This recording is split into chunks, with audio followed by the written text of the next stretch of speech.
변호사의 눈 시간입니다. 오늘도 윤자영 변호사 연결돼 있습니다. 변호사님 나와 계시죠? 네, 안녕하세요. 윤자입니다. 네, 술에 취해서 운전을 하다가 건물로 돌진한 60대. 이게 이런 뉴스가 있었던 걸로 저도 기억을 하는데 60대 집행유예가 선고가 됐군요. 네, A씨는 2월 4일 오전 2시경 증평읍 한 도로에서 네. 면허 취소 수치인 혈중 알코올 농도 0.042%의 상태에서 승용차를 몰다가 인근 편의점으로 돌진하였고요. 이런. 편의점 출입구에 서 있던 B씨가 이를 피하려다가 넘어져서 전치 2주의 상해를 입은 일이 있었습니다. 이 A씨에 대해서 운전치사상의 혐의로 재판에 넘겨졌고요. 네. 재판부는 징역 2년에 집행유예 4년을 선고하면서 사회봉사 120시간과 준법 운전 강의 80시간 수강도 명령을 했습니다. 네.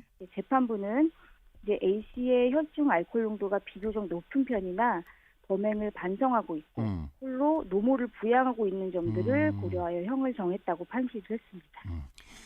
이게 저희가 이제 이 사건을 사실은 음주운전 사건 많이 좀 다뤄봤었는데, 네네. 그럴 때마다 좀 느끼는 것이 음주운전 사건은 말이죠, 이 재범, 그러니까 상습적인 이 사건이 좀 많은 것 같아요. 좀 또 상습범 같은 경우는 좀 형량이 세게 나오지 않습니까? 네, 그렇습니다. 그런데 이번에는 이 사건 같은 경우는 상습범이고 편의점으로 건물로 돌진까지 했는데 집행유예를 받았다. 그럼 많이 선처를 한 것 같습니다, 재판부가. 예, 그 A씨도 이제 2008년 음주운전으로 벌금 100만 원의 약식 명령을 받은 사실이 있는 것으로 알려졌는데요. 네. 예, 이렇게 음주 2회이긴 하나 최초 음주운전으로 처벌받은 시점으로 이제 상당한 기간이 지났다는 점, 또 판결문에서 밝힌 바와 같이 범행을 반성하고 있다는 점 등이 양형 요소로서 고려된 것으로 보입니다. 그렇군요. 그리고 앞서 이제 변호사님 설명하실 때 이 재판부의 판시 내용을 보니까 피고인, 그러니까 이 음주운전자가 혼자서 노모를 부양하고 있다는 점도 좀 참작이 됐다라고 말씀을 해주셨는데, 이게 이제 가족 구성원 중에서 뭐 피고인이 예를 들어서 유일하게 경제적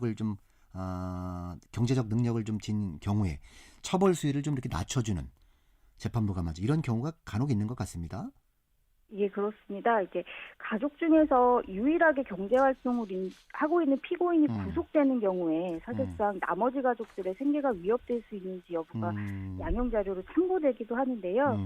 이제 이러한 경제활동 여부도 이제 수많은 양형 요소의 한 가지긴 하지만 이러한 사정이 있다고 해서 반드시 감형되거나 집행유예가 선고되는 것은 아닙니다. 네. 결국에는 죄의 경중에 따라서 가벌성이 높은 경우라면 이와 같은 사유가 있다 하더라도 구속을 피할 수는 없는 것으로 보입니다. 그렇겠죠. 네네.